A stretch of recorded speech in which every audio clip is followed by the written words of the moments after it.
So part of the thought process in bringing all this together, many in this room I recognize are just coming up for breath after having run for school board or fought for a school board candidate. And we just got through that process. And we had some amazing victories across El Paso County, a lot of great things. But the reality is we're still fighting to keep our kids in the system. So we go to protests, we don't want masks, we don't want vaccines, we don't want CRT. But in the grand scheme of things, we're just fighting to keep our kids in the system. And there is no better way for you to sow into your child. And it's not as hard as people want to make it out to be, to homeschool. It's a wonderful experience. Homeschool dad, you're going to hear from my wife on the testimony. So guys, it is such a blessing for you. It's such a blessing for your children. And the end result is amazing. And you're going to hear that from our speakers tonight. So I would like to move forward without further ado and introduce my wife, Elizabeth. She's going to give you a little bit of testimony about what we experienced with our two kids. Our children are 26 and 23. Both went on, graduated from college. One was valedictorian, so they did everything they ever wanted to do. They played varsity sports. They were everything that ever wanted to happen for a child. We actually turned down more time than in social activity than we had opportunity for. So I don't want to steal her thunder. Sorry. Ladies and gentlemen, Elizabeth Lupia. Let me introduce everybody real quick. So this is Elizabeth. Carolyn Martin is here from Christian Home Educators of Colorado. Christy Rodriguez is here from High Country Home Educators and some things that fall under your umbrella that I know you'll talk about. Tiffany Taylor is here from Classical Conversations, and I think her cohort Jan is here as well. Jan Betty, right? Beatty? Betty. Okay. Excellent. Wilma! And we do have an evaluator that hasn't made it here yet. I don't know if she's having travel challenges. Oh, Marianne's right here. Oh, well, she's right down there. So can we help you up onto the stage so you're at the microphone?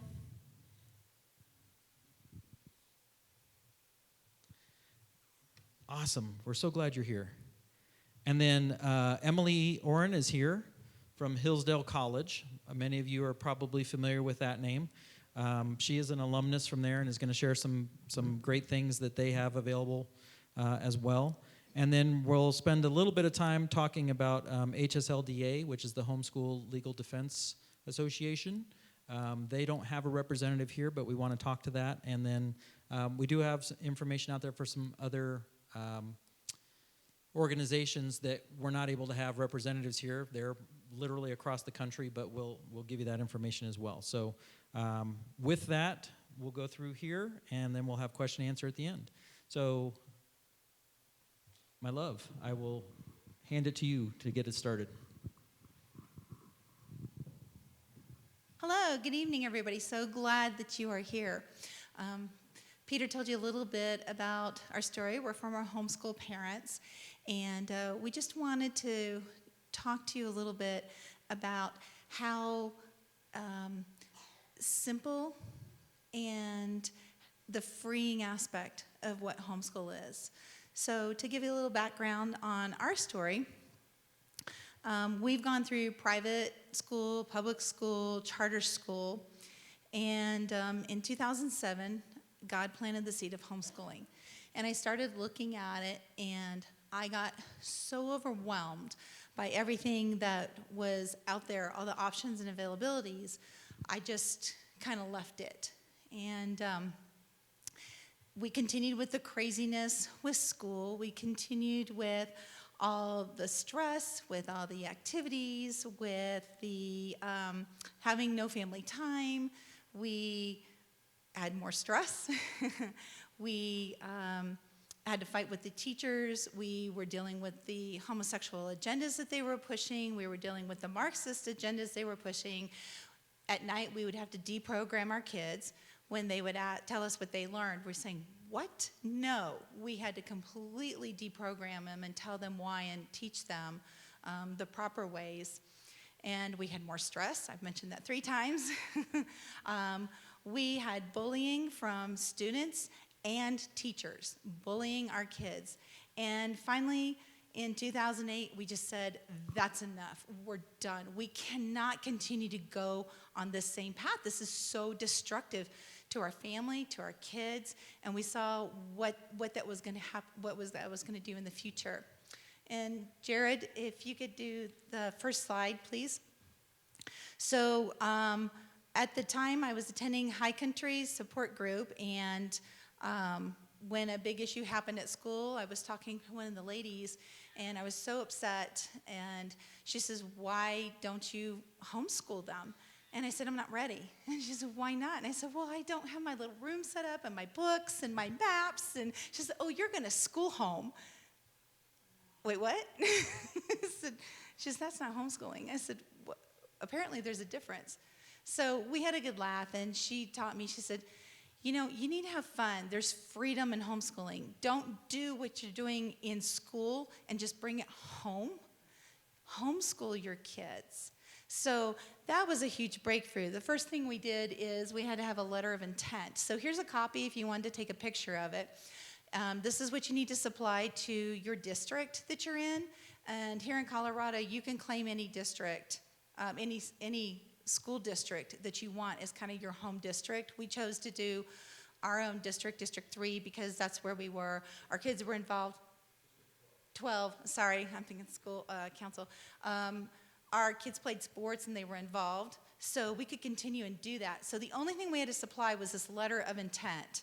And the only information you have to supply is what's up here, legally. So the name of your kids, the grade, it's already in there, how many days and hours, the address, and your signatures. That's it. A lot of these schools are asking what curriculum you're going to provide, what school you're going to go to. That is none of their business, and you do not have to supply that legally. That's it. So you mail this letter of intent at the beginning of the school year, or when you start homeschooling, which you can start in January, or actually right now, and that's all you have to provide for each school year. That's it. Your kids can be involved in sports. They have a right to be involved in sports and after-school activities, so they can still participate in all those different things. When we made that transition, I have to say I was a little afraid. You know, my biggest concern was not so much as that I couldn't teach my kids. I'm a parent. We teach them every day. I was afraid I was going to make them dumb, that I wasn't going to be able to give them what they needed. And with the support group of women that I had, I can't tell you the amount of resources that were given to us and the support and the encouragement. And having other women ahead of me saying, oh, we did this when? And when I would go in and going, oh my gosh, how do I do this or this or this? They would give me options and suggestions. And I'd go home and we would try them. We were a team, and that's really important, that mom and dad, husband and wives, be a team, be together, be of one mind on this.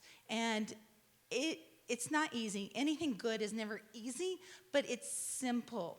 So we had our kids be a part of the curriculum. We pulled them out when they were in 4th and 8th grade. And our transition was, it was the middle of October, and our transition was field trips and reading and doing math and having fun, getting to know what's going to work for our kids. That was really important. What's going to work for our family? And that's what you need to decide. What's best for your family? You're the only one who knows what's best for your family, and you're the best one to make those decisions. So lots of heads nodding. So find what works, you know. Get ideas from other families. If it doesn't work for your family, that's fine. We were a fly-by-the-seat kind of family. Some families really like their time to be very scheduled and regimented. We were just, hey, we're going to do this and do that and go. And we just had fun. We were very creative in what we did, too. We would spend a whole day up in Denver, and that covered 6 different subjects in school. You know, we'd go to the museum. We'd have contests. And the kids found that learning was fun. They wanted to learn. There weren't so many fights about that. And the stress, oh, my gosh, the stress. Hurry up, get in the, and, you know, and then we kick the kids out of the car. We didn't have to do that when we homeschooled. Our son learned degrees, you know, because he's a snowboarder, and we're like, you know, what's 180 degrees on a snowboard? And then I'm like, okay, do a 360 on your snowboard. And so he's up and moving. And we got involved in the whole family. We did Apology of Science, and we're all smelling these cotton balls of how bats find their, although that's by sonar, but we're smelling these different cotton balls, and we had to find our little bat baby cotton ball, because, we find the cinnamon one, find the peppermint one, something like that. We had fun, and these are the things that kids remember. So now our kids will never forget how bats find their babies when they fly back, with sonar. So be creative, have fun with it, and you're going to see the stress level go down, and the family time that you have is amazing. I want to recommend a couple of books that I found absolutely invaluable. One is called, next slide please, Jared, Why Gender Matters. I keep standing up, and it's just a phenomenal book. This is a book that will teach you the differences between boys and girls, differences between the sexes. Contrary to what they say, there's no difference in the sexes, or, little boys want to be a little, no, check the plumbing. It's one or the other, and they're very different. For instance, boys and girls are very different in their eyes. Boys have more rods, girls have more cones. Boys see action, girls see more detail. It's amazing, and when you learn these things, then you can teach your kids better. Also, another great book, next slide please, Jared, is The Way They Learn. And this book is phenomenal. It introduces the variety of learning styles that shape the way students interpret their world. Once these approaches are understood, parents and teachers become far more effective in helping children grasp confusing concepts, stay interested in lessons, well, that's a big one, and utilize their strengths. So we don't just learn auditory or visually or kinesthetically. It's not just those three. And sometimes we have multiple ways of learning. So this is a fantastic book of how to teach your kids in different styles of learning. And you're going to find your styles too, because you're going to teach in the way that they learn, not in the way that you learn. So that's huge.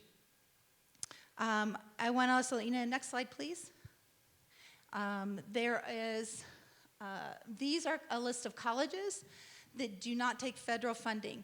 Think about if you take your kids to a state school, they're going to learn the same stuff that you pulled them out of school from. CRT and the Marxist agenda and all this stuff, you're going to come back to that same stuff again. So here's a great way. Hillsdale is one of them. Pensacola Christian College is another. It's where our son graduated. And I would encourage you to check out schools that don't take federal funding. And last slide, please, Jared. Consider trade schools. We are losing our trades. We are losing our trades, and we need people in the trades. Not everybody's meant to go to college. Not everybody wants to go to college. I went to college, and quite honestly, I'll sell you my degree for $5. I mean, it's not worth much for me, what I did. So and think about going to trade schools and what they can offer over a college. But I want to really encourage you, get together with people and consider homeschooling and see the freedom that you have in your family. Thank you. Awesome. Thank you. And I can tell you with 100% confidence, if you would like to talk with Elizabeth more about this, she's very passionate about it. She could have given you 3 days worth of testimony up here, as could I. So it's just can't speak highly enough. And to give you an idea, something she didn't touch on, I'm going to finish her 10 minutes here. Both of our children, by the time they were 15 years old, so the equivalent of sophomore, junior in high school, were dual enrolled and attending college classes. So by the time they officially graduated high school and went off to work on their 4-year degrees, they both left the house with, I think our son had 24 or 26 credit hours of college credit, and our daughter had about 32. So it was awesome. They were well educated up to that point. And then when they got to college, they were able to take 12 or 13 or 14 credit hours a semester instead of trying to cram in 18 or 20 like everybody else did. So they actually got to enjoy their experience and get a good education as well. So just lots of opportunities there. So that being said, I'm going to ask Carolyn to go ahead and share with us about CHECK. Thank you, Peter. My name is Carolyn Martin, and I am the Director of Government Relations for Christian Home Educators of Colorado, which we like to call CHECK. I also serve as the policy director for Representative Stephanie Luck up at the Capitol during the legislative session. So that's what I do. But I also have 3 kids that I homeschooled. I have a daughter that's 25 and a son and a daughter that are 23. So obviously they've graduated by now, thankfully. But I started homeschooling in New York State, and that is the most regulated state in the nation. Every state has different homeschool laws, and that state had the worst one. So I came here, and I wanted to make sure that homeschooling freedom would stay free here, that we wouldn't get additional regulations. So that's what I'm up there trying to look out for. Plus, we have seen severe attack on parental rights and religious liberty, which are the foundation of home education, especially Christian home educators. So I am constantly looking after those things as well. But I want to encourage you all who are thinking about homeschooling or are brand new to it, that with God, all things are possible. You can do this. He will equip you. Know that. And why do I know that? Because the family is God's design, not mine. It was his design, and he gave parents the responsibility to educate their children. And so it's very important to him how that happens. At CHEC, we like to say that it's not really about educating them with academics. It's really about discipleship. That's what parents are supposed to be equipped to do, is to disciple their children. It's not, our end goal is not Harvard, but it's heaven. So that's our goal. And if we know that that's our goal, we're not always focused on what is the academic and what can we cram into them. Because whenever a child leaves a public education, there's going to be holes and gaps. So we don't need to worry about that. God is going to equip us to give them what they need to do what he has designed them to do. And I like to think of homeschooling as a journey of discovery, not just about how our kids are made, like Elizabeth talked about, but even ourselves. It's a sanctification process for us as parents and children. But that's how God designed it. It's really a lifestyle of learning. We're all learning and growing together toward something, and that is to glorify God as we live out our life. And so I want to ask this question: do we live by God's standards or man's? And I'm hoping that you all say it's God's standards. Well, this is his standard, the Bible. And let me tell you, this just came out. This is the draft of the social studies standards that man is teaching your children in school. And I can tell you it has nothing to do with this standard. So you need to think about that as you choose who's going to disciple your children. CHEC, let me just tell you a little bit more about CHEC. CHEC envisions families honoring Jesus Christ by embracing home discipleship that is Christ-centered, parent-directed, and free from government control. And that doesn't mean that you're the only one that ever disciples your children. We obviously do use other people to speak into our children's lives, whether it's the music teacher or the drama teacher or somebody who knows physics better than I do. We're using other people, but we're directing it as parents. Our mission is to motivate parents to disciple the next generation of Christians to impact our state and beyond for Christ and his kingdom by providing information, leadership, and resources. And so what CHEC does, it's a statewide organization that really seeks to support homeschool parents to do what you are called to do. So we hold a really big homeschool conference in June. We bring in vendors, we bring in workshop speakers, and there are thousands of homeschoolers who come. And we join together to walk this journey together as families. And it's really encouraging time. So I just encourage you with that. Hold on one second. Let me just get a drink. Wait a second. We also have some online homeschool summits, which are like mini conferences during the year. And they're online and they're free.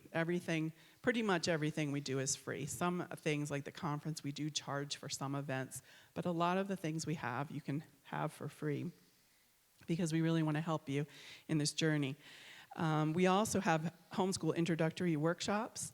We hold graduations. We do a mom refresh day during the year, and we have a father-son retreat.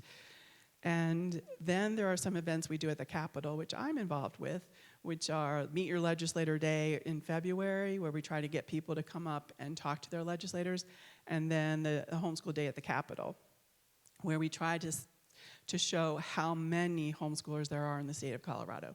There's like probably between 30 and 40, maybe more like 60,000 homeschoolers in Colorado now because of the COVID.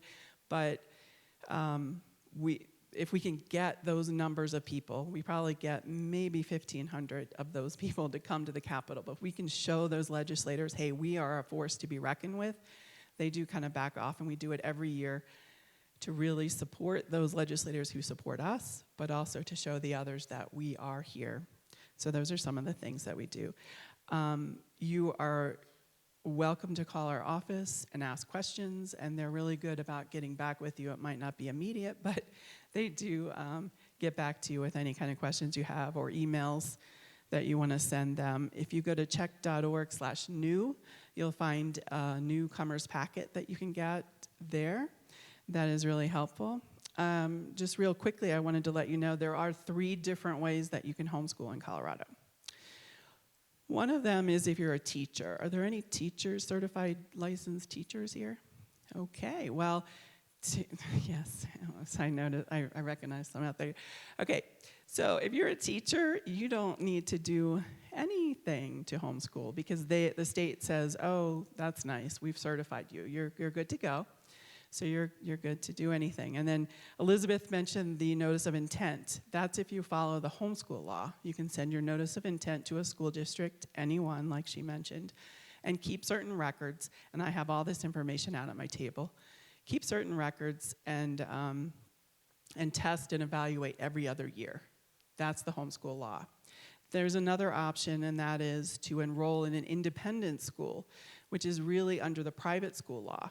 And what you're doing is enrolling in that school. You're not attending it, but you're enrolling. And each independent school is very different. They require different things. High Country has an independent school. Czech has an independent school. And each one requires different things of their members. And so you'd want to check that out. But if you enroll in an independent school, you do not have to deal with the school district. And that's the benefit there. And then I want to let you know my work that I do with Check is up at the Capitol. And if you sign up for my prayer emails, you will find out what's going on up there. I send out weekly prayer emails that tell people these are the bills that they've introduced.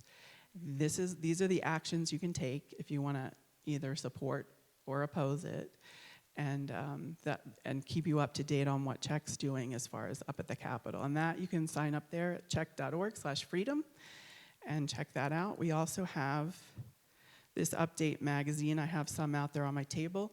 It comes out 3 times a year. It's absolutely free. You just sign up for it, and you can do that at our website. And I have an article in here at every issue, so you can check that out. And definitely stop by my table. My cards are out there if you need anything, or we have a lot of palm cards that have all the information about all the stuff that we do. So we would just love to help you along your journey if you so choose to take the challenge. Thank you.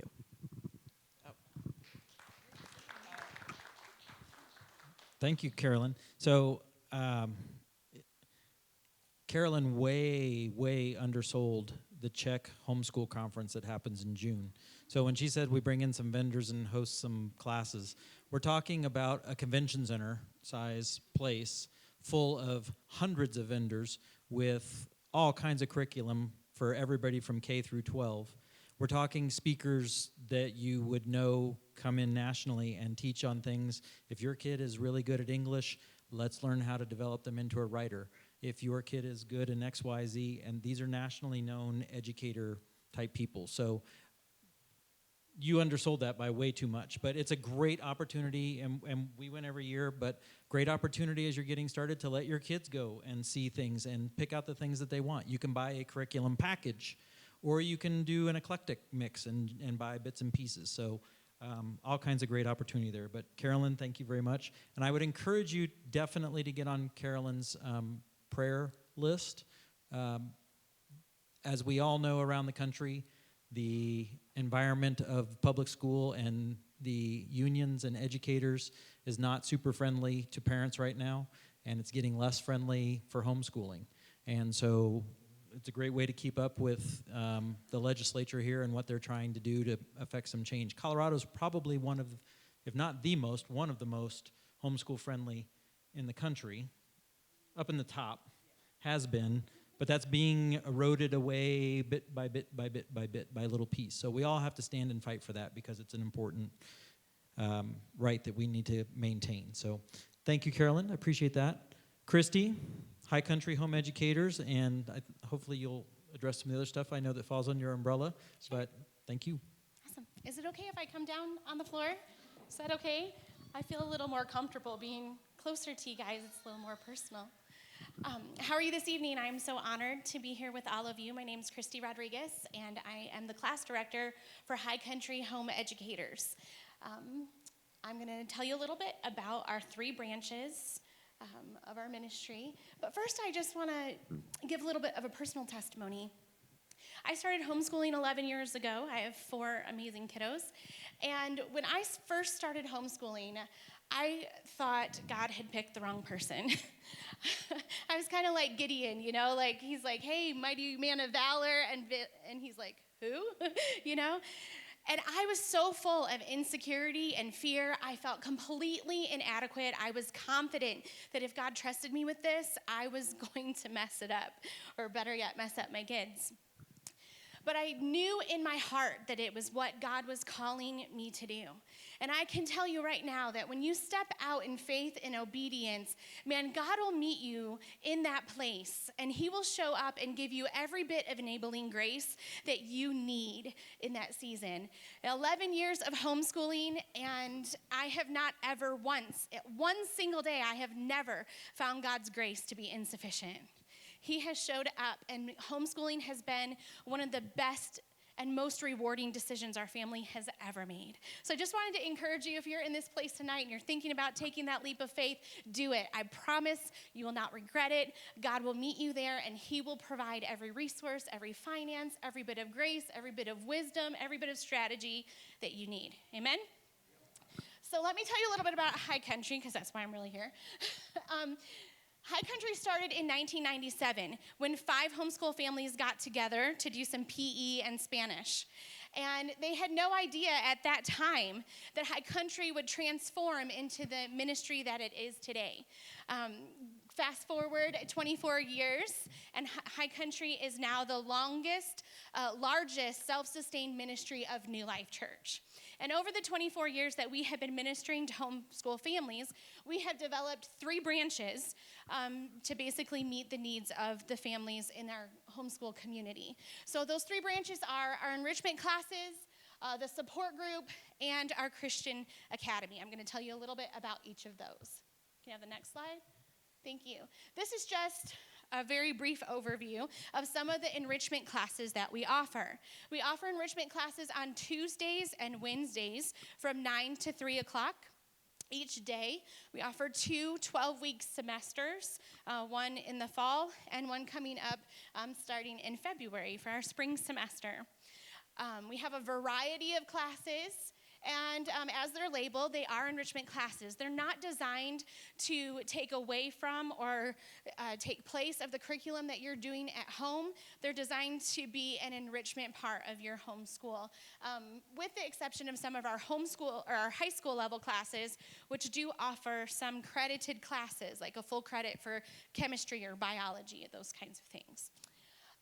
Next slide, please. We have amazing teachers who are independent contractors that we hire and interview to make sure that they are walking in a personal relationship with God, because a huge part of our heart and our mission is to keep the discipleship aspect or component to our classes. That's why we keep them small, about 10 or 12 students in a class. And our teachers, because they come to us with their passions, they're super enthusiastic about what they're teaching our students, which is really great. They're committed to that discipleship aspect. They're praying for our kids, praying for the students in every class, and sharing the gospel with them throughout the semester. In addition to our enrichment classes, we really want to foster a community that homeschool families feel that they can be a part of and belong to. And so some of the ways that we do that are that we make sure that parents stay on site. We want them to be fellowshipping, making connections, building relationship. So we do not offer like a drop-off program. We encourage and require that families stay on campus so we can build community together. Volunteering is another way that we build community. Our program requires over 300 volunteers a semester. And so it's a great opportunity to network and also a great way to save on tuition. Some of our volunteer positions are just that, they're volunteer. Some of them are paid volunteer positions where you can get involved and make money or raise funds to pay your students' tuition. We also have the New Life Playground is open and accessible. We have lots of families that come on Tuesdays and Wednesdays that meet for a picnic lunch or just want to get out and fellowship and let the kids play together on the playground. And then we also have groups that meet in the theater to play some games, connect, and build relationships in that capacity as well. We also have our support group, which membership for our support group, this is one of our other branches, is paid from June 1st to May 31st, okay? And it involves a lot of really great opportunities. Our support group, you'll get communication, moms that write blogs and encouragement and exhortation for other homeschool moms, support and fellowship opportunities, group activities and events, family directory, and much more, including, next slide please. On a weekly basis, we have Moms Support Group. We meet on Tuesdays and Wednesdays at 10 o'clock, and it is a phenomenal group of women. So much wisdom, and it's just amazing. It's a really, really great resource. In addition to the big group of moms that meets on a regular basis, we also have a mentor mom program where moms that have been homeschooling for a longer period of time will be partnered with newer homeschooling moms to kind of help them along in the beginning of their journey and to support them. Our other support group activities include regular scheduled park days, field trips, skating parties, serving projects, teen groups, and special events like our winter or our formal, which is like prom, and then our graduation, which is a really awesome, memorable time for our seniors as well. Our third branch is that we have an independent school, like she mentioned. The independent school is an umbrella academy. You can enroll. Our specialty for our academy is record keeping. You report your grades to them. They help create high school transcripts, high school diplomas, and provide accountability in that capacity. We also have testing. On our next slide, we offer testing. You do not have to be enrolled in the Umbrella Academy in order to partake in our testing. Registration starts in January for those of you that are interested. I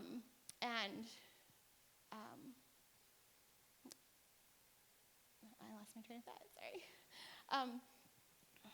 So those are pretty much the three branches: the enrichment classes, the support group, and all the amazing things that has to offer, and the Umbrella Academy. Those are the three branches that gives you just kind of an overview of High Country Home Educators. And if you have any questions, I'll be on the panel or out in the hall. Thank you. Thank you, Christy, very much for that. And again, you'll have opportunities for questions. I think I'm going to end up adding on to all of these, but we participated in High Country, and again, kind of underselling the greatness of it. Had opportunities to work, and one of the volunteer opportunities that we took advantage of was to be TAs. We went in with these teachers to teach these classes.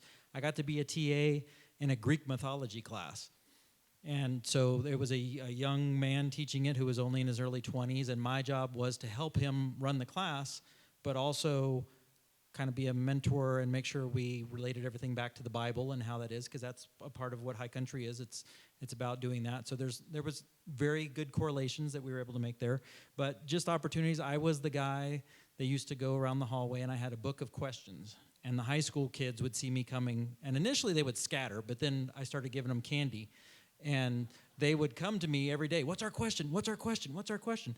Just a great opportunity to interact with not only your own kids, of course, if you're a TA and your kids walk into the class like, oh, my dad's in here, but it was really great opportunity to build fellowship as they're trying to do with parents, great opportunity for the kids, and correct me if I'm wrong, but I know when we were there, 700-800 students on campus on any one given day, 250, 300 families being served? Actually, prior to COVID, we had, between the 2 days, we were averaging about 1,000 students. We are in a little bit of a rebuilding process since COVID took place, and we had a semester where we were all online classes, but we're all back on campus at New Life, and yeah, we're excited for all the new families that are joining us. Oh my goodness, registration is happening soon for this spring semester, and we have tons of new families that are just starting out in homeschooling, and it's great to see the response and what God's doing in the community, bringing more homeschoolers our way. Absolutely. Thank you very much, Christy. Appreciate that. All right, we are going to transition over to Tiffany Taylor with Classical Conversations, and I will let you I'm go. gonna stand up too, so I can see my slides and cheat, you guys. That's what it's about. Okay, I'm Tiffany Taylor, and like Christy, I also have 4 children. I've also been homeschooling 11 years, and CC was also founded in 1997. So I know, I was like, hey, us too. Anyway, this is a picture of my family from a couple of years ago, but I have 4 wonderful boys, and they range from 6 to 16 now, so I've seen a lot and run the gamut here.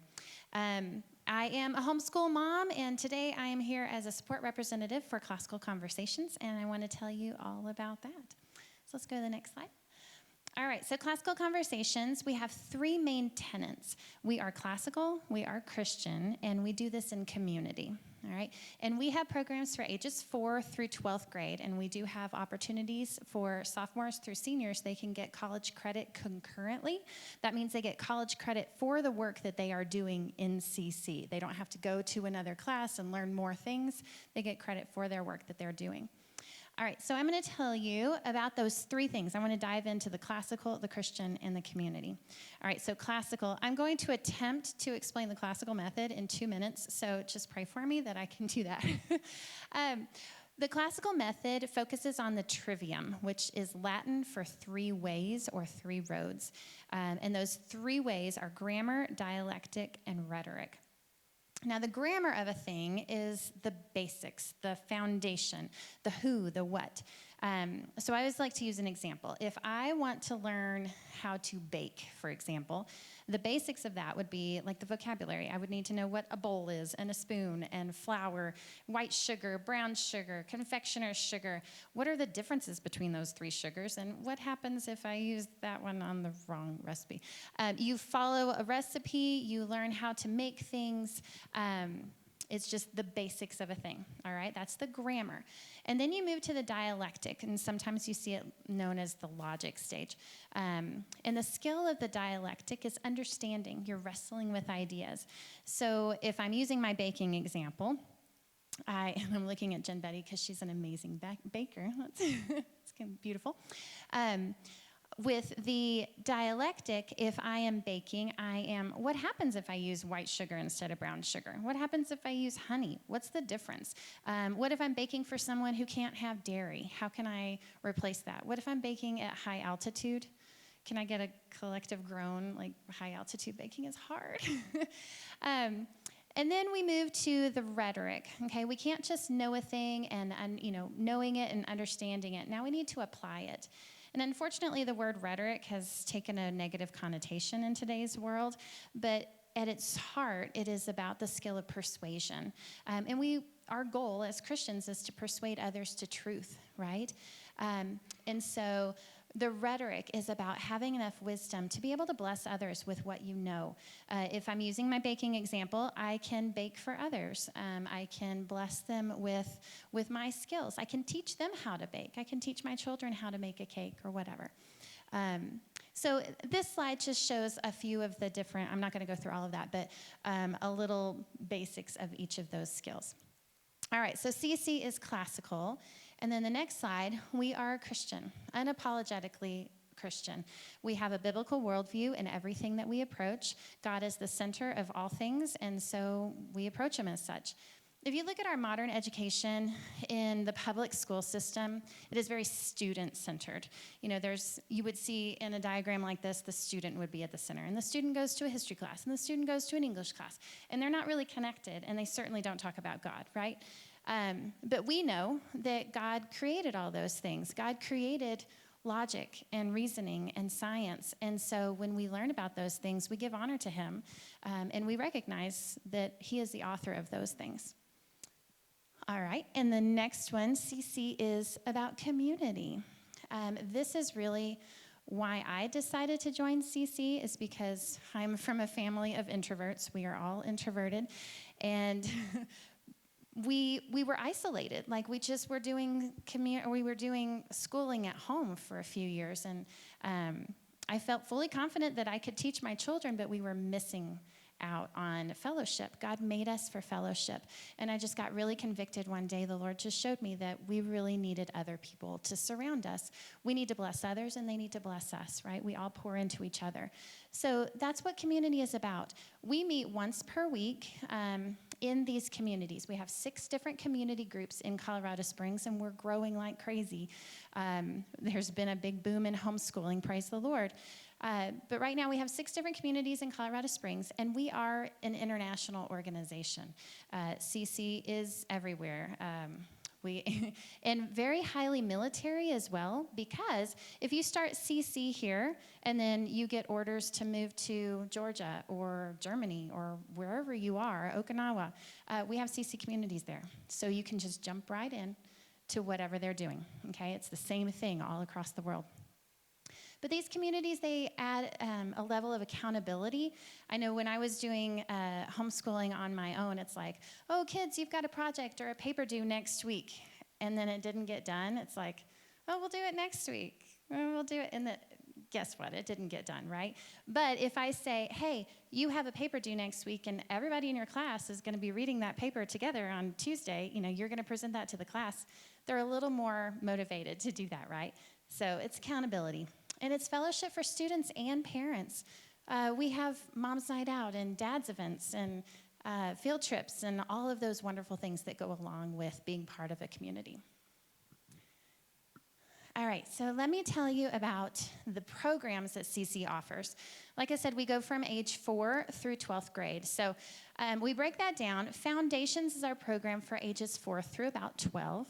And these kids are divided into classes roughly by age. So we may have 4 and 5-year-olds together, 6 and 7 on up. And each class is led by a tutor, and there are up to 8 kids in each class. And these tutors are just trained parents, just like you. I was a tutor, and I just got special training, and I was able to lead a class. You can do it too. In our foundations classrooms, they go through 5 segments. They go through grammar first and foremost, okay? So remember we talked about grammar as like the basic of a thing? These elementary school kids, man, they memorize things like little sponges, right? Have you ever seen a little kid just pick things up? Yep. And they learn things really fast. Like, they learn the ABC song way before they understand what ABCs are, and they think LMNOP is one thing, right? We teach them good things to memorize. So they do memorize things in this grammar stage. They're memorizing history sentences. They're memorizing a timeline. They memorize a 161-point timeline that starts with creation and ends with 2011. So it's amazing. They memorize all of that. And it's to a song, and that makes it easy for kids. Many of them just pick up songs or chants or little things with movement. So we do that. They do grammar, and they memorize all of these things. They do fine arts. They do art projects. They learn some music theory. We may be drawing with pastels, one week and making our own tempera paint the next. We do science projects or hands-on demonstrations. And are any of you homeschooling now? Yeah, a couple of you? Okay. So I know in my house, and this may be similar to you, but you start out with these grand plans, and you're like, and maybe these ladies have done this too, but I'm going to do these art projects, and I'm going to do these science projects, and you're following along. Right around week 6, week 10, sometime in there, you're like, okay, I'm supposed to have a toothpick and a 2-liter bottle and a rubber band. Honey, we don't even drink Coke. Do the neighbors drink Coke? Can we go get a 2-liter bottle? Like, gathering up those random materials is hard after a while. So we do all of that at CC. We have everything ready for you. All right, presentations. We were talking about earlier at the table. The greatest fear in America, you know what it is? Public speaking, like what I'm doing right now. So empathize, okay? All right, so public speaking. And so they give presentations every week in their class, whether they're 4 years old or 11 years old. They're going to speak in front of their class. Now, the 4-year-old is probably starting out hiding behind mom's leg, and, this is my favorite Duffy. The end. And then we teach them how to field for questions. So they'll say, this is my favorite Duffy, and he's blue, and my grandma gave him to me. Any questions? And they will field questions. Yes, Johnny? Yes, and so they'll ask. So it's really cool. And then the 11, 12-year-olds, maybe they're doing a presentation on Abraham Lincoln or something like that. So it depends on their age level, but every single kid gets up every single week and gives a presentation. And then we end the morning with some fun review games. And we review everything that they've learned. All right, Essentials is for ages 9 to 12. This is roughly 4th through 6th grade. And Essentials is an afternoon program. So where Foundations is in the morning, you'll see some overlap. So Foundations was for ages 4 to about 12. This is for 9 to 12. So if they're 9 to 12, they go in the morning, and they can do the afternoon as well. And this has 3 segments. This has English grammar, and I always like to tell people, I'm an English major, former technical writer and editor, and I learned so much from the Essentials grammar section. It's amazing. This stuff is really in-depth, and it's wonderful and beautiful, and it's designed to be a 3-year program, so they learn a little bit more every time they go through. And then they do fun math games where they're really focusing on speed and accuracy in math. And writing. We use the Institute for Excellence in Writing, IEW. It's a very well-known curriculum. Do you guys use IEW too? Yep, see all the nods, yep. All right, next one. Okay, this is where it gets really fun. This is our challenge program, and this is what sold me on CC. This was the first thing that was created for Classical Conversations, was the challenge program. This is for ages 12 plus, which is roughly grades 7 and 8 is our challenge A and B. And then 1, 2, 3, and 4 corresponds with high school. And these are just some highlights of what they do. But they have one class for 7th grade, for example, and that can have up to 12 students. And then Challenge B has up to 12 students. And they're led by one person who leads them through the whole day from about 8:30 until 3:30. And just some highlights, like Challenge A. Picture a 7th grader, okay, like a 12, 13-year-old. By the end of the year, you can give them a blank piece of paper, and they can draw the entire world from memory. Now, right? That's what got me. I was like, they can what? Wow. And think about how that would be beneficial. Like, as they learn, as they go on through life, and we hear news stories about something happening in Afghanistan. Do most 7th graders really know where Afghanistan is? Do they know where Kuwait is? Probably not. So these, I like to say, we were watching the Olympics over the summer, and my kid who had just finished Challenge A, I was like, I don't even know where that country is as they're coming in. And he's like, that's 20 miles north of Venezuela. I was like, okay, thank you. And they also do that with the body systems. They learn how to draw the respiratory system, the digestive system, all that sort of stuff. Challenge B, they do a mock trial. Challenge 1, you guys will love this. They read original American documents like the Declaration of Independence. They read the Constitution. They summarize it in their own words. They don't just learn from a textbook some little blurb about a Supreme Court decision. They actually read the Supreme Court decisions. So super cool. And you can see some of those. Throughout, they're learning Latin, and by the time they're juniors and seniors, they can translate from Caesar and Cicero and read the Aeneid in its original Latin. All right, I am out of time, I'm sure. If you'll go to the next slide, this is my final thing. Just some recommended resources if you want. These are, we call this our trilogy, but the core is designed for elementary age, like a parent, to learn how to instruct your elementary age kid at home. The question is geared towards middle school, and the conversation is geared toward high school. So those are wonderful resources, and they're all at the library, so you can just get those for free. I've got copies out that you can peruse. You can't take them home, but they're out on my table. And you can see our website up there, classicalconversations.com, and we'll be out there. You can come by and get a free catalog, and we'd love to answer any questions you have. Thank you, guys. Awesome. Thank you, Tiffany. That's awesome that the program's worldwide. So really, really great for the military contingent to be able to stay connected and locked in. So with that, I would like to ask Marianne. Okay, Marianne. Michaud. Is that correct? Yes. I got it right? Okay, excellent. So Marianne is an evaluator. So earlier, Carolyn was explaining to us there are 3 ways to do your homeschooling. You can, if you're a teacher, you can do that. You're good to go. You can go through one of the academies, and they have their testing programs. But if you're going on your own, as Elizabeth and I did, and you're just giving your letter of intent to the school district, you do have to get an evaluation every other year for your kids. So, or you can do standardized testing. But much better is the opportunity to work with an evaluator who can sit down with your kids and really evaluate where they are and help you as a parent be better prepared to help your kids. So, Marianne, I'll give it to you. I know. You need to stop. Sorry. Forget everything I said. Jury, disregard. She's going to share it with you. My name is Marianne Michaud, and I have been an educator most of my life. I started teaching in Whitefield School District, and in 1970, Colorado Springs Christian School opened its doors. And it was then that I threw in my lot with them and continued on for 38 years after that. It was a wonderful experience. The reason I say that is because the experience that I've had in the classroom and teaching has really helped me to be able to be an evaluator.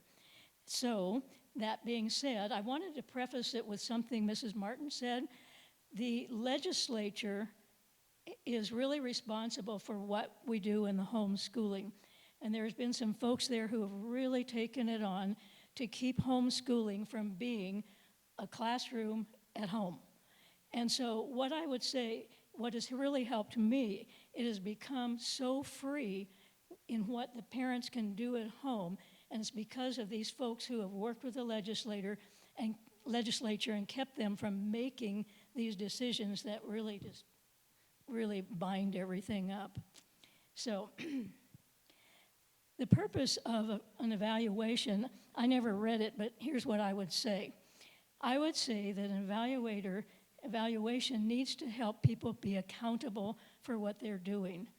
And in every area of life, folks are accountable in some way or another to whatever they do.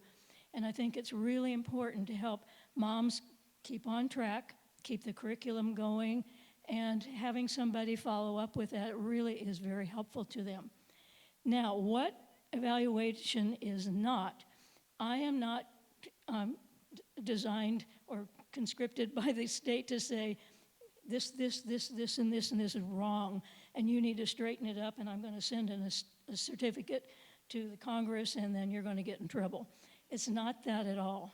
It's just very free, and I feel very free in evaluating because I don't have to judge those things that are being done, although there are ways that I can help correct. So the plan, the state has mandated that we evaluators look at about 5 areas of the curriculum. It'll be reading, and I'll put that under language arts, reading, grammar, spelling, and then writing, not handwriting, but writing. And so what I do is I have a conversation with the mom, and the reason I say the mom, because she's kind of the one in the forefront of making this all happen.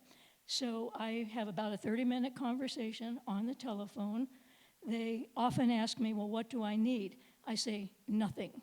You're just going to talk to me. And I've been a teacher so long that it's not that hard to kind of assess what's going on. So anyway, we start with reading, and I often really want to check, especially with the younger ones, their word attack skills and their just beginning fluency. And then as they get older, one of the huge thing that they need to have is really good comprehension. So we talk about that, and I assess it. A lot of times through this process, I give lots of hints or answer questions that they have. It's actually really fun because I get to hear what they're doing. And I tell you, there's not one homeschool that's the same as another. They are all really different, and I've done dozens of them. So the next area that we like to cover with the state asks is math. And math is pretty easy to assess. You either have it or you don't have it. One mother, we got to the point of talking about math, and she did a little here with this and a little here with that, and it just didn't sound like it was going very well. So I suggested to her maybe some things that she could do and maybe get this more homogeneous for the child. And I said, why don't you try that and call me back in 3 months and let me know how it's going. Well, she did. She took my advice, and things are going really well, and then I could write up the evaluation. Which brings me to, I'll mention this so I don't forget it, but homeschool evaluations, you don't have to stop at the end of May and get evaluated. Homeschool evaluations happen when you are finished. When you are finished with third grade, when you're finished with 8th grade, whatever it is, it really is important. It keeps the pressure off parents. And so I just write it up, and they can do whatever they want to, send it in or whatever. So that is a really wonderful thing to be able to do, is to be free and flexible with that. So the other areas that I cover, they want me to cover, is history. And I kind of had the same thing with another family. The lady, as the kids were getting older, she was still using trade books. Trade books are books, stories that include history or historical characters. And so that's nice, but it was so disjointed the children never got a flow of what was going on. So I suggested to her that maybe she probably needs to get some kind of a curriculum and just follow that through so the kids will have the order of when things happened. And this other is wonderful to fill in with personal stories and that kind of thing. And then science is the last category that I'm required to look at. Many really great programs out there, and I think amongst these ladies and many others, you will find that there's much help. Some mom will say, well, I like to do this, or I like to do that, and I've seen that happen too. And so what I've seen through these curricular areas, it can be done any way that you want to. And the beauty, I say, of homeschooling is you can meet the child's need where they are. And they're not forced into a box like at school when they have to go too slow or they can't keep up. And I've seen children blossom later than they normally would and do really, really well. And I've seen kids thrive. And so it's really great because as an evaluator, I know that what the parents are teaching me, they know their children better than anybody else. And so they choose what works best for them. And I've seen so many modifications, heard about them, that what the ladies do. I add one more thing to my evaluation, well, actually 2 more things. One is Bible. And I ask them what they're doing for spiritual training for their children. And so it's varied with what they do. And I think that's just an encouragement to not leave that part of it out, because that, as these ladies have said, that's really important.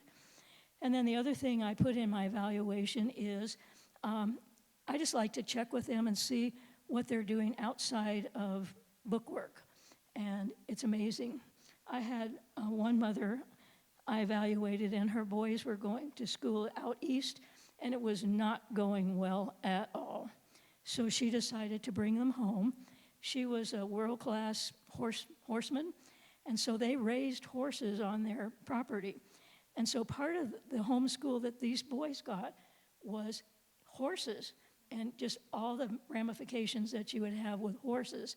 And it really stood those boys in good stead, and it helped them to be able to do their studies if they know something else is coming.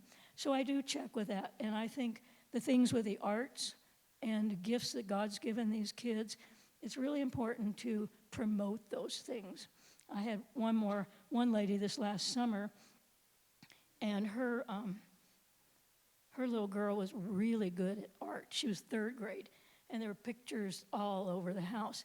And so what the parents did is they made little books to send to grandparents of these artwork things, and it just really promotes, it's not just school, it's just my whole life, things that will enrich. And I'll tell you one more thing about curriculum. This happened this summer, and this was the first time this ever happened to me. I was talking to a lady and about her curriculum, and we went through everything, and well, come to find out, the youngest, who was in 7th grade, just really didn't care for school, and it was a real struggle. So what she did in the summer when Mardell's put out all their teaching materials, she had 3 girls, and the 2 that were actually needing new curriculum, she took them there and she told them what subjects they had to find, and she let them look through everything that was on the tables, and they chose what they wanted to do for math and grammar and this and that and the other thing, and that kept them interested. I kind of rolled my eyes at it at first, and I didn't say anything, but I thought, well, that's what she needed to do. She did it. So I find that talking to the moms has just been a delight to me, and so I'm very thankful to be able to do it. One more thing, I do ask to be paid for my thing, and I try to keep it really nominal so everybody can afford it. And then one more thing, when I finish, I write up a statement that Susie Q has successfully completed her 3rd grade year. That's all I have to say. Can I say one more thing? You can. Absolutely. Okay, this is short. I also do unschooling evaluations. Unschooling evaluations, some children in life just really have a hard time because of many different things. So one of the ones that I do, the boy, he was going to be in 7th grade, school required him have an evaluation. And so what I did, I evaluated him like the rest of them, but what I can say in my evaluation is that so-and-so is progressing in his 7th grade studies, and I've never had anything go, they haven't rejected it. Thank you. Thank you, Marianne. That is awesome. And Marianne actually brings up a really good point about the opportunities for the things that are not school that your kids can learn. Raising horses. I mean, I know our kids, we have our own consulting business. They used to travel with us, and that was part of what they did. We would add extra days. We would go see things, and we'd go to Philadelphia, or we'd go wherever. We'd go see all the historical stuff, but we also made them work. So they would work greeting people at the door when they came into the functions we were using. They would work at the back. They would help the technical team. They would help with setup and breakdown. So lots of life opportunities to learn as well that all play into the success that Marianne was sharing with us. So thank you, Marianne, for that. Want to move on to Emily Oren with Hillsdale College, and I won't say anything. I'll let you just talk. Hi, my name's Emily. I graduated from Hillsdale in 2016, and I currently work in the admissions office. So I am not a parent, nor was I homeschooled, so I don't know quite as much as they do about all of it. And don't have any personal experience, but I guess as you're going through homeschooling, I'm kind of at the end there, and I'm here to encourage you that there are colleges that are very homeschool friendly. So anywhere from 13 to 15% of our incoming freshman class is homeschooled students. We are very open to it, and we've seen a variety of curriculums. We oftentimes see classical conversations and are pretty familiar with that. Sorry, I'm just getting over a cold. It's not COVID, I promise. But so Hillsdale actually does have a lot of resources for homeschooled students and parents. I'm by no means an expert on it, as I'm working more in admissions, but we have podcasts, we have YouTube videos, we have a lot of documents that you can get right off of our website that are gonna help you teach the students. I actually just recently learned that there's a very proper way to teach English and math, and so we have workshops and PDFs on our website to help you with that. We also have, I think our homeschooling resources are expanding rapidly at this point because we do also have what we call our Barney Charter School Initiative. So we help start charter schools or give curriculums. So we are classical. We're a classical liberal arts college, Christian, like classical conversations. And so as that program develops more and more, we're developing more and more curriculum for parents in the home as well. Within that curriculum, we have available to everybody. It's called the 1776 curriculum. It's about American government, and we actually have extrapolated what a class would look like for a charter school or a private school or whoever wanted to use that curriculum. So you can go in and see exactly what you would be learning, what types of projects you would be doing, and they're hoping to make more of those in like economics, history, and literature. But right now it's just the government one. And then we also do have online courses. These are not for credit. So anyone can take them. You guys can take them. They're not just for high school students. And they cover a variety of subjects. There's math, history, science, literature. Constitution 101 is very popular. And a lot of them are a direct correlation of what we offer our students in the classroom with our classical curriculum. So anyone can go online. They're free. You can take the classes and then take a quiz afterwards. But like I said, that's not for college credit. So we have seen when students are kind of making their own, the parents are making their own curriculum, they oftentimes use these classes as a supplemental thing. And we also have some programs on campus in the summer called Liberty and Learning. There's some study abroad programs as well. The study abroad programs actually are for college credit, so they do cost money. But we see a lot of homeschool students take part in those as well, because you get a feel for Hillsdale and the classical curriculum. And we are one of the many schools that was listed that doesn't take federal funding, or I guess not that many schools. And we do this for a lot of the reasons that these women were talking about is because we think we know the college the best, and so we want to be able to teach the students the way we see fit. And that is with a classical curriculum. It's really centered in Western civilization, and Hillsdale's very much focused on obviously making students smarter and getting them jobs, getting them into grad schools, but also making better people. And I think that is very true for a homeschool curriculum, and so Hillsdale oftentimes is a natural extension of that because we partner with parents. A lot of schools, when you turn 18, you sign away your rights as parents. Not at Hillsdale. Actually, there's like parent-teacher conferences that you can go to. My dad never wanted to go because he felt like it was high school, but my mom always really wanted to, but never got the chance. And we do actually send home transcripts at the end of every semester to students' parents. So you guys would know what your students were doing. I always feared that because my little sister went to Hillsdale and she's way smarter than I am.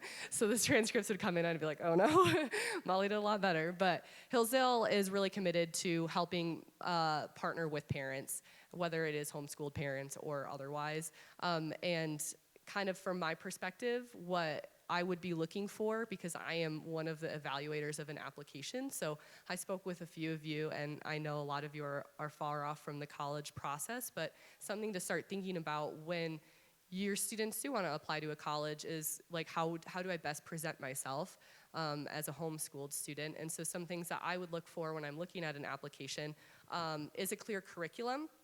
So we don't necessarily need descriptions of every class, especially if you use things like classical curriculum or high country. We're pretty familiar with them. But in addition to that is a reading list. So what your students have been reading, we want to know what they've been doing inside the classroom and outside the classroom so we can get an idea of that rigor. because that's what we're looking for, is have they challenged themselves, have they pushed themselves? And then letters of recommendation too. A lot of homeschooled students can get hung up on this one, especially if they're not part of a co-op or something like High Country and they haven't had a teacher. So that's something that I would encourage. I think that these opportunities to be in community are really important, and it also reflects on a transcript and a letter of recommendation and things like that. We can see it on our end because we want to know how your student is in the classroom. We want to see how they would do academically.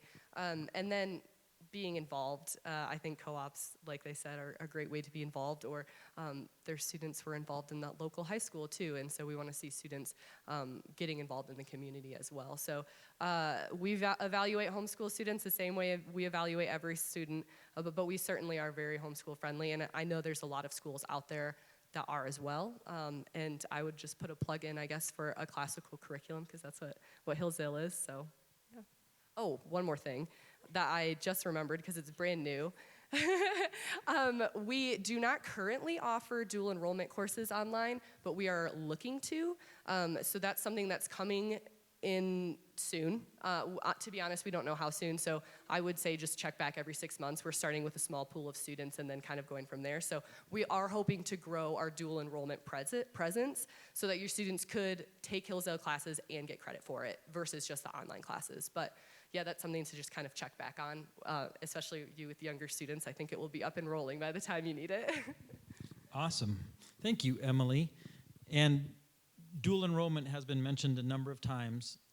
In case that hasn't been clear, that's the opportunity to, while you're still generally in high school, take classes either at a college or through a college and earn college credit. So you're actually earning credits, and I mentioned our kids did that. That's how they went off to school. They were dual enrolled.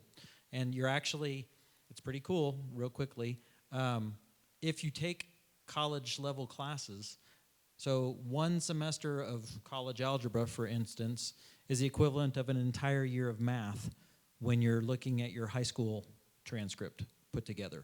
So there's lots of opportunities to do lots of different stuff, and we heard about accountability a couple different times too.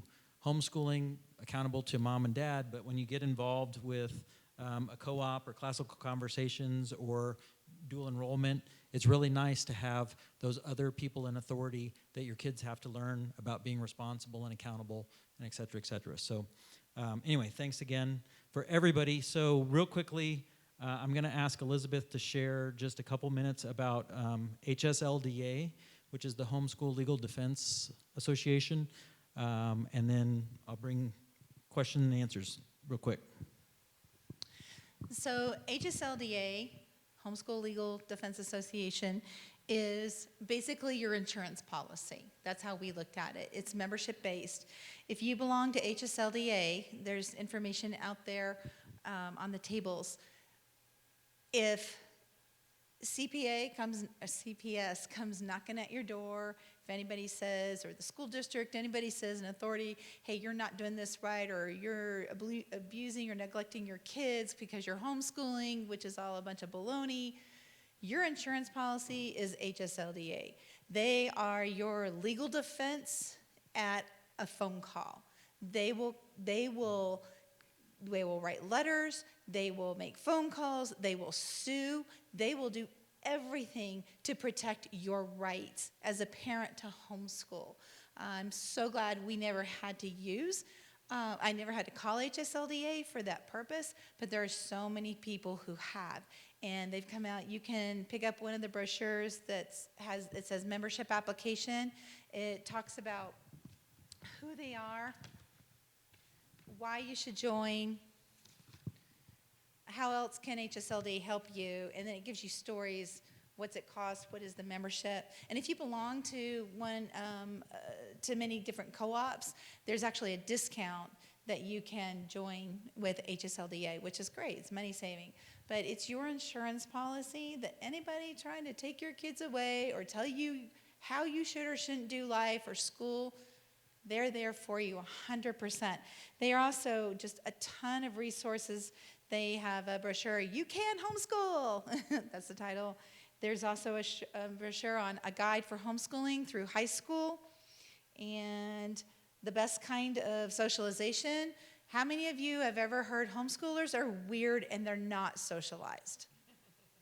Yeah, quite a few, right? That's what we thought when we, before, 7, when we started looking at homeschooling, like, yeah, they're weird and they don't have social skills. Oh my gosh, no way. There's weird people everywhere. I'm going to say the Lupias are weird. So, but we had to say no to more things when we homeschooled, more activities, more invitations, more opportunities, because we had so much freedom than when we were in public charter or private school. So there was so much to do. So this whole homeschoolers aren't socialized, that's a total myth. Total myth. You're going to find weird people everywhere. There are some weird homeschoolers. I'm just going to say there are weird waitresses. There are weird engineers. There are just weird people, right? But that's life. But that doesn't stop you from doing those things, right? So have fun with it. I just want to say you are not alone in this. You do not have to do this by yourself. Who mentioned is Carolyn, 60,000 homeschoolers in Colorado, just alone. You're not alone. You don't have to do this by yourselves. There are resources galore. And They're everywhere. They're everywhere. The homeschool conference that Chuck puts on in Denver, we had a booth. I worked a booth for a company up there. And I tell you, I came in, and this was over the summer. I was so excited. I started mapping out what booths I need to go to and what seminars. And I thought, wait a minute, I'm not homeschooling anymore. I mean, it's been a long time since I homeschooled. But that's how excited I was to go to this conference. That's what you get at these conferences. And, with High Country, I want to say, Peter was talking about math. Their school year, per se, to speak, is they start after Labor Day and go to November, the middle of November. And then spring is the middle of February, beginning of February, till the middle of May. So you're talking 6 months of school, unlike 10 months in regular public school. So our kids did and completed like Algebra 1, Algebra 2 in 6 months. Our kids' friends who were in public school in 10 months didn't complete the curriculum. They didn't finish Algebra 1. They didn't finish Algebra 2 because there's just so much there. Like, how can you not finish in 4 extra months? That's how impactful, in only 2 days a week, is amazing how quickly homeschoolers learn when they get the attention and the time. So that's something to keep in consideration. We did High Country for a season, and we did classical conversations for a season because it's just what our family needed at the time. So remember, you have freedom and be creative. Do what's best for your family because your family's unique. Sometimes you change co-ops, sometimes you just do stuff at home. I'll be honest, we had massive medical. There was a year we didn't do anything. We read and we kept up with math. That's it. And our children still went to college at 15 and 16 years old. So that's the power and the impact of homeschooling. And evaluations, I think with Marianne, do they start in 3rd grade? Third. So your evaluations are only every other odd grade year. So 3, 5, 7, 9, 11. So you don't have to do an evaluation every year, right? Is that still the case? Yes. Okay. So just know that that's not a burden on you. And Marianne walks beside evaluators. They walk along with you. So they're your friend, they're your counsel, they're your mentors. They're there to help you. So I want to thank you for this time and just encourage you to talk with everybody, talk with other homeschool families, because they'll bend your ear for an hour or 2 or 3. Thank you much. All right, so just for a couple of minutes, because we want to be able to have some questions. So if you have a question, I'm going to ask you to maybe just come down front here. If you have something you want to ask through the microphone to one of the folks out here, make your way down. If not, if I don't see anybody here in the next minute or two, oh, here we go. No, that's great. So I'm going to hold the microphone, though, so we don't lose control. We'd hate for that to happen. No, that's okay. It's all good. So who's your question for? And Well, it's kind of a group question. I have a child that is dyslexic and probably my son. I just didn't know if you guys knew of some programs that might help me customize some of the homeschooling options. I know that's kind of a big question, so I can talk to you after if need be. If great, that's all I needed to know. That's my question. oh, well, glad we could make that easy. Does anybody have anything to add to the head shake? But I think that's a good thing to address. Testing. If you haven't heard of the Barton Method, lots of dyslexic kids in CC, and Barton, Barton is something to look into. Awesome. So my biggest question is there's so many curriculums, and just how do you kind of look for the right one? You know, I have one child, and she's 7, and she loves everything. And so I just am curious because I find myself going, ooh, that sounds good and that sounds good. But, you know, how do you find the right one?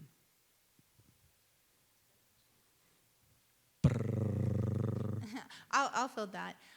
Ask around. Just ask around what people are using. What does it look like? And see if it kind of fits her. And we started with a standard curriculum, and our kids did not like it. It was a standard curriculum where all your subjects are together by one company versus eclectic. You just pull different curriculums for different subjects. So we started with a standard curriculum, but they didn't like the workbooks. It was just too tedious for them. It was very boring. And so I said, fine, get rid of it. So we sold on Craigslist, sold on Nextdoor, sell on Facebook. It goes, because curriculum just goes like that. Someone's going to always buy your stuff because you're going to buy someone else's stuff. And just change up. And if it works, stay with it. If it's not working, change over. But ask other moms what's available. And also, if you look at Kathy Duffy reviews, and there's a book you can get at the library, and I forget what it's exactly called, 101 or 102 something. But anyway, Kathy with a C, Duffy, she does some reviews of curriculum, but also she looks at what is the teaching style of the teacher and what is the children's learning style, and trying to match those up together. So check those out, yeah. Find your learning styles. Anybody else real quick?